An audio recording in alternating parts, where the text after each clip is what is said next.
Mesdames et messieurs, bonjour et merci si vous nous recevez sur ce journal de 15 heures. Voici les titres de ce journal. Le chef de l'État a eu un entretien avec l'émir du Qatar.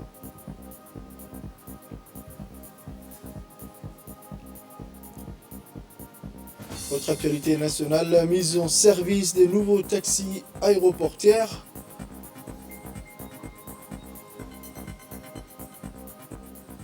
Et enfin, pour les actualités internationales, les États-Unis retirent les FARC de leur liste noire.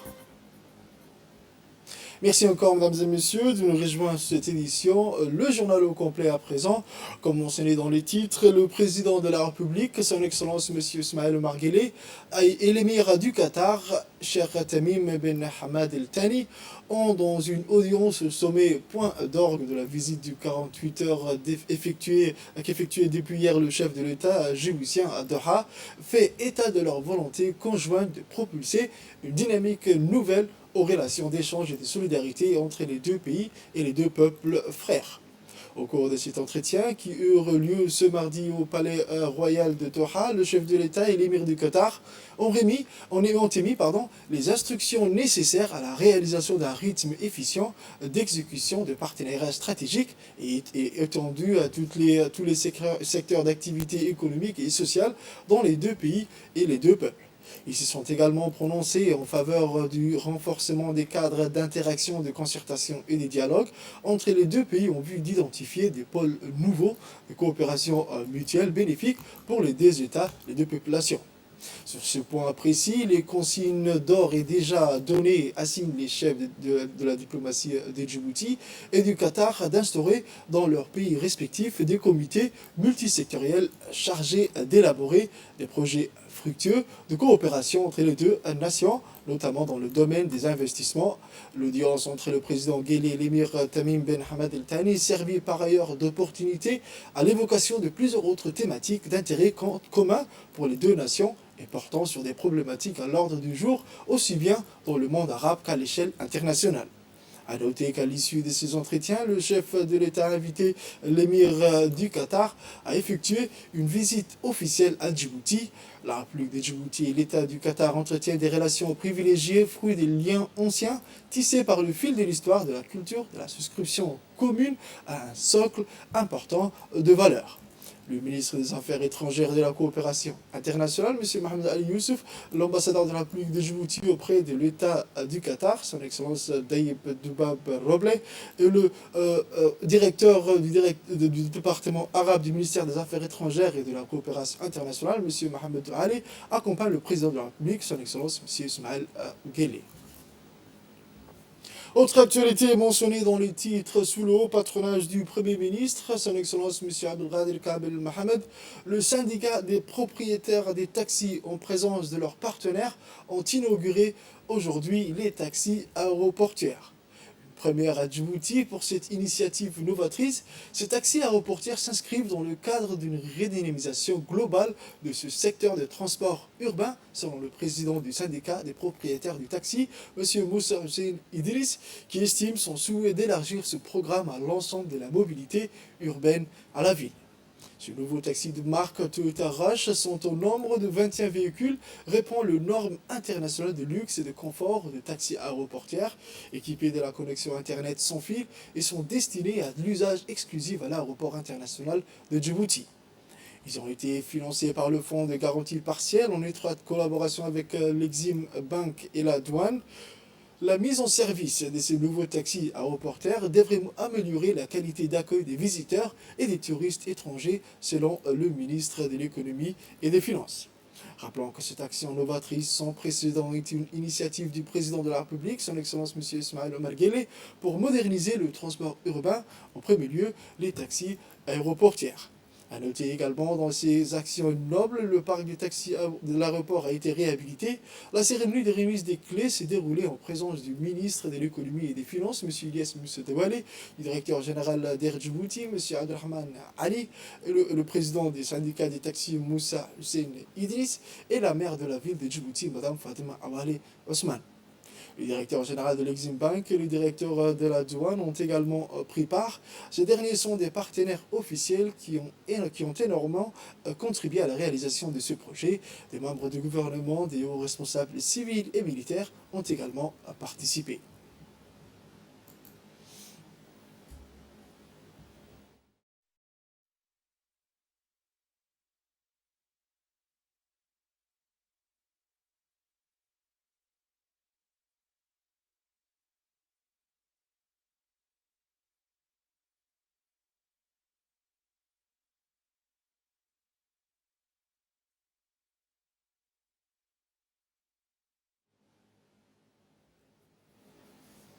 Le directeur général de l'Exim Bank a dans son intervention expliqué les efforts de collaboration effectués entre les institutions concernées pour la réalisation de ce projet. Écoutons.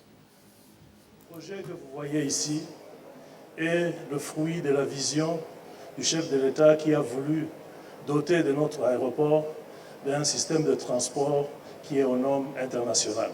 Les taxis que vous voyez ici, les 21 véhicules, ont été garantis par le fonds de garantie à hauteur de 60%. Ce genre de participation des autorités institutionnelles est l'exemple que nous, les institutions financières de la place, nous pouvons financer tous les projets qui sont possibles. Seul, il sera difficile de prendre le risque et d'avoir des résultats comme ça, mais nous sommes convaincus qu'avec l'apport de tout le monde, on peut arriver à faire des grandes choses. Tous les partenaires que j'ai cités ici devant, leur travail s'arrête aujourd'hui. Mais pour nous, vous et la banque, notre travail commence aujourd'hui. Donc grâce à notre collaboration et avec l'appui de tout le monde, vous comprenez qu'il n'y a qu'une seule option dans ce projet, c'est la réussite. Poursuivons avec les interventions à cette occasion, l'ouverture des taxis aéroportières. Écoutons à présent l'intervention de la maire de la ville.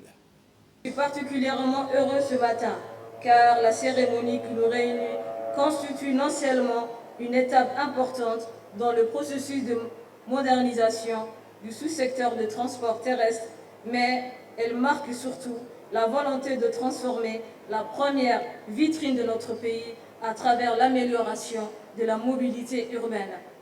Je voudrais rappeler que j'ai été cadre du ministère de l'Équipement et des Transports et toute initiative novatrice dans ce sous-secteur est une source de motivation et de fierté pour moi. Mesdames et messieurs, je suis aussi heureuse à 3 titres.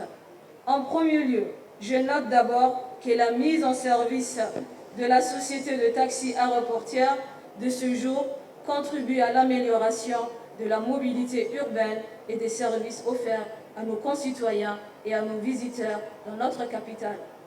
Ensuite, elle participe à la promotion de l'auto-emploi car la société de transport aéroportière est issue à 100% de la société civile et rassemble les conducteurs de taxi œuvrant déjà au sein de l'aéroport international de Djibouti. De la sorte, les associés auront de meilleures conditions de travail et de vie. Enfin, je note que la qualité du parc automobile mis en service ce jour devrait limiter de façon significative la pollution. En effet, il s'agit de véhicules neufs, mais donc moins polluants que le véhicule déjà amorti auquel nous avons été habitués jusqu'ici. Je n'ignore pas que le transport urbain est un secteur pourvoyeur d'emplois qui occupe une place de choix en ce qui concerne les facteurs d'amélioration de l'économie locale. Je suis très heureux aujourd'hui. La mise en service de ce nouveau taxi aéroportière devrait améliorer la qualité d'accueil des visiteurs et des touristes étrangers. C'était les dires du ministre de l'économie. Écoutons. Je suis très heureux aujourd'hui de participer à la mise en service des taxis de l'aéroport, d'autant plus qu'il y a seulement quelques jours, nous avons pu débloquer dans le cadre du plan national de solidarité et ayant trait aux conséquences du Covid-19 sur les petites activités, les micro-entreprises, quelques 92 millions de francs Djibouti à plus de 650 propriétaires de taxis et chauffeurs impactés par ce Covid. Aujourd'hui, c'est un autre événement, toujours avec les mêmes acteurs, en participant à ma qualité de ministre de l'économie et des finances et en charge donc de l'institution des garanties partielles de la République de Djibouti, le financement de 21 taxis qui changeront les paysages de l'hospitalité en République de Djibouti, en particulier de l'aéroport de Djibouti, pour les visiteurs et invités extérieurs de Djibouti, qui jouiront désormais donc des services de qualité.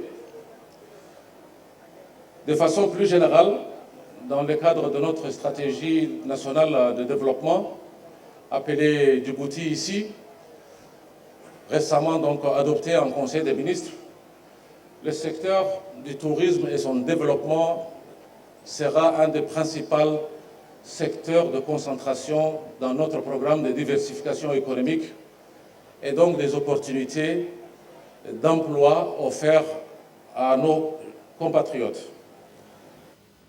Le Premier ministre, son Excellence M. Abdelkader Kabel Mohamed, a à son tour indiqué qu'une approche moderne pour le transport urbain, en premier lieu les taxis aéroportières, est importante. C'est avec un sentiment de satisfaction que je prends part à cet événement des remises des clés des 21 véhicules aux 21 membres bénéficiaires de la société de taxi. Il s'agit d'un projet assez complexe qui unit plusieurs acteurs, mais dont l'aboutissement présage à une réussite. Le président de la République, son Excellence M. Ismaël Omar Guelleh, a personnellement encouragé la mise en place du Fonds de garantie partielle des crédits, qui est opérationnel depuis le mois de février 2020. Et le gouvernement mise beaucoup sur cette institution afin qu'il serve de support de soutien aux projets porteurs qui ne peuvent pas jouir d'un financement adéquat, faute de garanties suffisantes. Cette institution s'attelle à apporter au sein du paysage des institutions de crédit des réponses aux projets qui répondent à un besoin de développement avec un impact positif majeur sur l'économie nationale. Les garanties qu'il couvre concernent tous les types de secteurs d'activité, aussi bien destinés aux nouvelles créations, tout comme aux entreprises en développement. Les banques classiques ont tendance, certes, à faire preuve de beaucoup de prudence en matière d'octroi des crédits aux personnes physiques et morales, porteuses de projets innovants, viables, mais ne disposant pas de garanties substantielles. Cette institution se positionne pour privilégier ces projets et rassurer les banques commerciales pour le partage des risques. Le ministre des Finances et de l'économie nationale vient de nous énumérer les projets déjà soutenus par cette institution qui est appelée à accentuer ses interventions dans les années à venir. Je note avec optimisme que malgré la crise de la Covid-19, 49 garanties ont été assurées pour un volume total non négligeable de plus de 200 millions de francs Djibouti de crédits accordés. Toujours dans l'actualité nationale ou dans le cadre des efforts visant à promouvoir la paix et la cohésion sociale, la commune de Balbala a organisé ce matin une cérémonie de remise des certificats de mérite dans le cadre de la promotion des valeurs de la paix à la salle des festivités du complexe Al-Rahma à Balbala. La cérémonie des remises des certificats de mérite s'inscrit dans le cadre de la nécessité de promouvoir la paix, les valeurs de fraternité et de coexistence sociale. La cérémonie a vu la participation du ministre de l'Intérieur, M. Saïd Nour, le ministre de la Défense, M. Hassan Omar Mohamed, la ministre des Affaires sociales et des Solidarités, Mme Ouloufa Ismail, la maire de la ville de Djibouti, Mme Fatouma Awale, le général des corps armés, M. général Zakaria Cheikh Ibrahim, le directeur général de la police nationale, colonel Abdullahi Abdi Farah. La vice-présidente de l'UNFD, Mme Hassana Ahmed, le président du commune de Balbala, M. Idriss Bachir, et la vice-présidente de la commune, le vice-président de la commune de Balbala, les députés de parlementaires et les sociétés civiles. La cérémonie se clôturait avec une série de remises de certificats de mérite pour les personnes qui ont travaillé la promotion des valeurs de la paix de la commune de Balbala et après une photo de famille.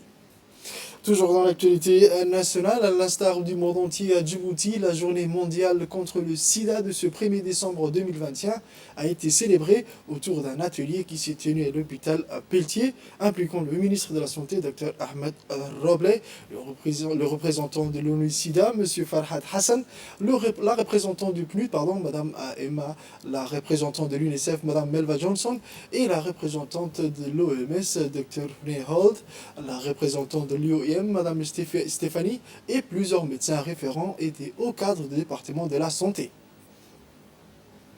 Cette année 2021, 3 thématiques ont été retenues, à savoir mettre fin aux inégalités, mettre fin au sida et mettre fin également à la pandémie. L'atelier a permis de dégager diverses pistes de réflexion autour des thématiques retenues pour débattre et engager des résolutions pérennes des problématiques récurrentes dans la prise en charge du VIH-Sida. La mobilisation des ressources, la redynamisation des activités de prévention, ainsi que le renforcement des capacités des praticiens ont été au cœur des recommandations prises dans cet atelier. Le ministre de la Santé, Dr Ahmed Roble Adil, a exhorté à tous les partenaires à s'engager davantage pour freiner la propagation du virus sur tout le territoire.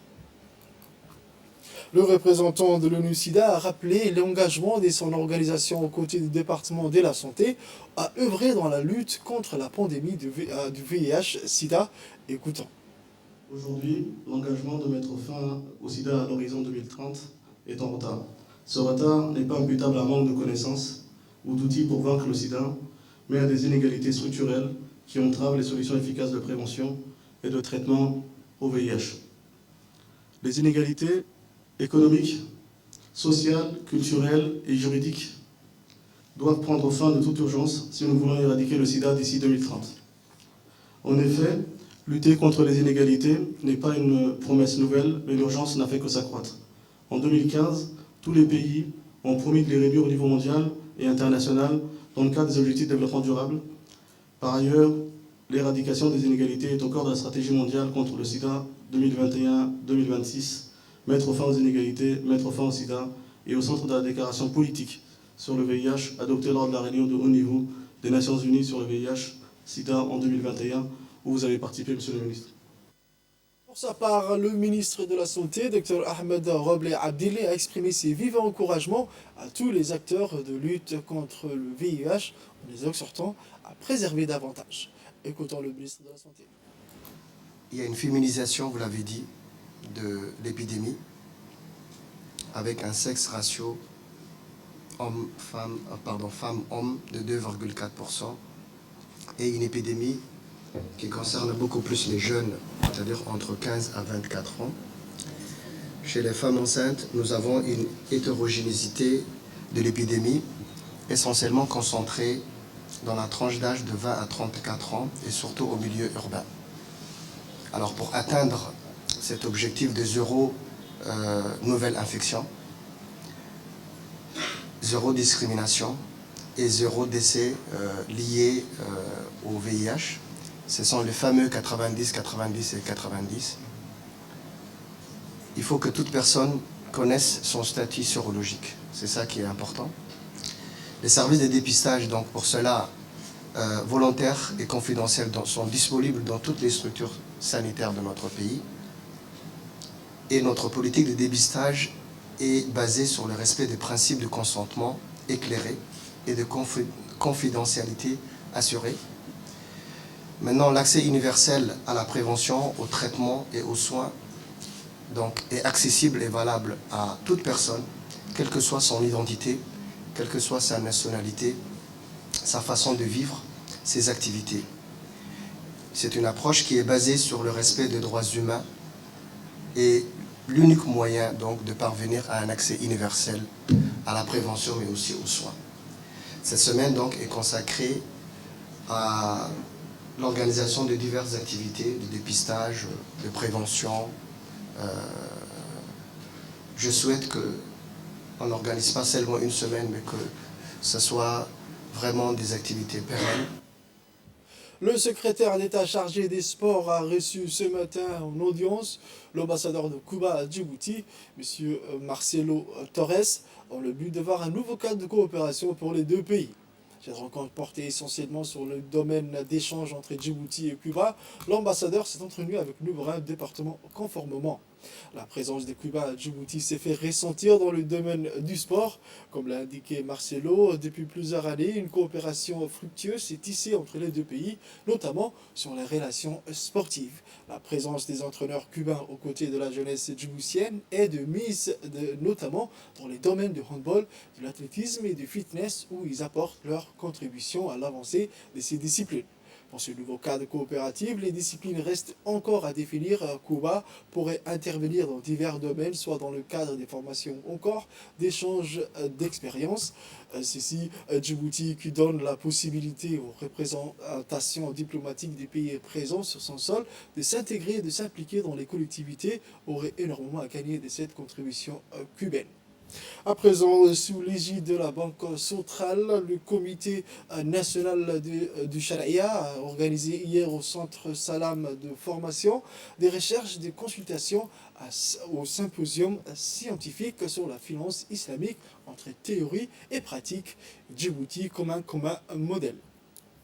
La cérémonie d'ouverture de ce symposium a été présidée par le président du comité national de la Sharia, M. Ibrahim Ibad Ibrahim, en présence de son adjoint, Cheikh Abdurrahman Al-Shamsoun, et des représentants des banques islamiques de la place, ainsi que de nombreux ulamas et les représentations de la société civile. Ce symposium a constitué une importante opportunité pour faire la lumière sur les concepts des finances islamiques, puisque les animateurs ont présenté des documents, des recherches sur les systèmes financiers islamiques entre théorie et pratique, en prenant la République de Djibouti comme modèle. Dans un discours prononcé à l'ouverture, le président de la comité national de la Sharia, M. Ibrahim Ibad Ibrahim, a rappelé que les institutions financières ont connu une augmentation remarquable ces dernières années à Djibouti grâce au soutien et aux encouragements du président de la République, M. Ismaël Marguerite. Il a ajouté « Ce symposium comprend d'importants articles de recherche présentés par un groupe d'ulamas et des experts qui ont une vaste expérience dans le domaine des transactions financières islamiques. » Autre actualité nationale, l'Agence nationale des systèmes d'information de l'État, en étroite collaboration avec l'ANPH, ont tenu un atelier de réflexion pour l'automatisation des personnes à besoin dans le domaine de la numérisation, parrainé par le directeur de l'ANC, M. Mustafa Mohamed Ismail, et celui de l'ANPH, M. Douali Saïd. En effet, l'objectif de cet atelier est de présenter les nombreux avantages qu'offre la gouvernance électronique, comme la suppression des contraintes liées à la gestion des dossiers physiques, qui occasionnent des doublons, des pertes régulières et l'accès aux informations diminuant, ainsi les problèmes de circulation d'informations et de communication inter- et intra-institutions. En cette ère numérique, accessibilité à la nouvelle technologie pour les personnes à besoins spéciaux constitue pour le directeur de l'ANC une des priorités dans son agenda.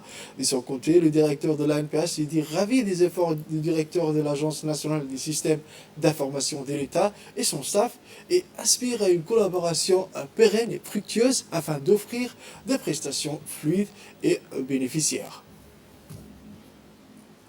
Dans son mot d'ouverture, le directeur de l'ANC a mentionné que l'accès facile et inclusif est un défi qu'il a choisi à relever.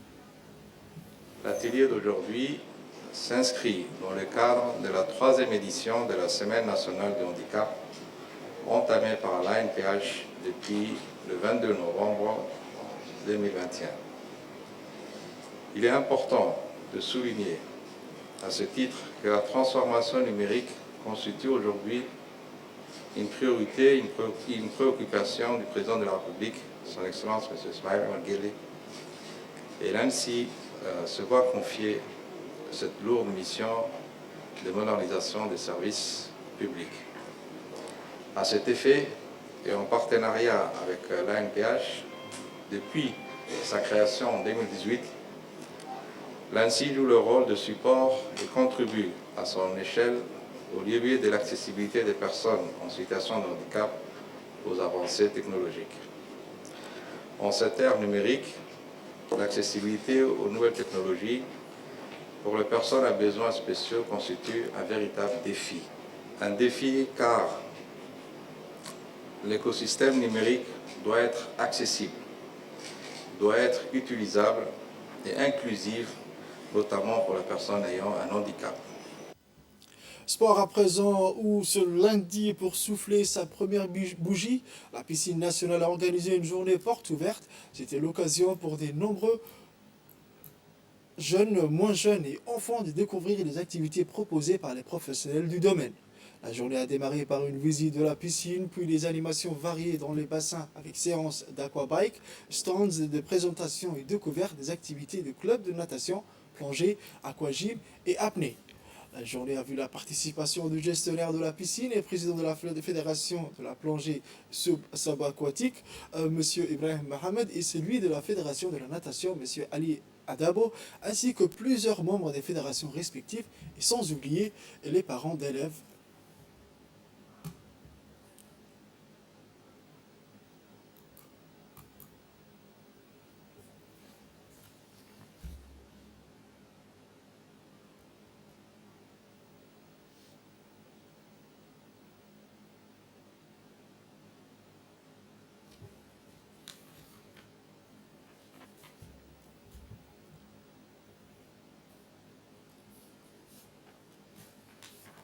Direction d'Ikil à présent, où dans le cadre de la lutte contre les activités de contrebande en tout genre, c'est avec une nouvelle opération coup de poing que la brigade de la gendarmerie de Dikil s'est illustrée par son efficacité et son professionnalisme dans ce domaine. En effet, dans la matinée du 29 novembre 2025, les gendarmes de la brigade de Dikil ont réussi à démanteler un réseau de revente illicite de carburant de contrebande.